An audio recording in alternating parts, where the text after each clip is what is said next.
આજથી 8 મહિના પહેલાનો ડખો હતો। અમદાવાદના ચાંગોદર વિસ્તારમાં દેવાયત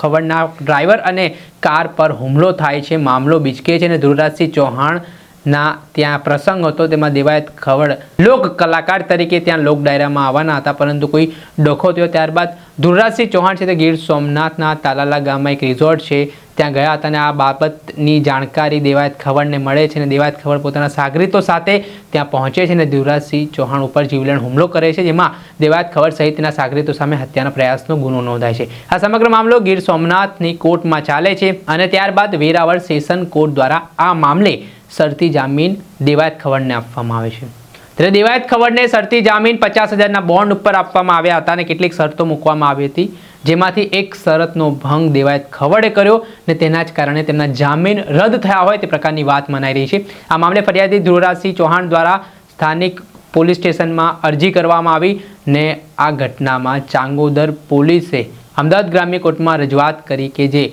આ ફરિયાદી છે ધ્રુવરાજસિંહ ચૌહાણ, તેમના એવા આરોપ છે કે દેવાયત ખવડે તેમને ડરાવ્યા, ધમકાવ્યા ને આ કેસ બાબતે તેમને દબાણમાં રાખવામાં આવ્યા હોય તેવા આરોપો તેમના દ્વારા કરવામાં આવ્યા અને તેને લઈને અમદાવાદ ગ્રામ્ય કોર્ટમાં દલીલ ચાલીને ત્યારબાદ કોર્ટે આ મામલે લોક સાહિત્યકાર દેવાયત ખવડના જામીન રદ કર્યા છે અને 30 દિવસની અંદર અમદાવાદના ચાંગોદર ગ્રામ્ય જે પોલીસ મથક છે ત્યાં હાજરી આપવા માટે આદેશ કરવામાં આવ્યો છે। ત્યારે જોવાનું રહ્યું કે દેવાયત ખવડ છે તેમની મુશ્કેલી તો વધી છે, પણ આગામી સમયમાં તેમને કોઈ રાહત મળે છે કે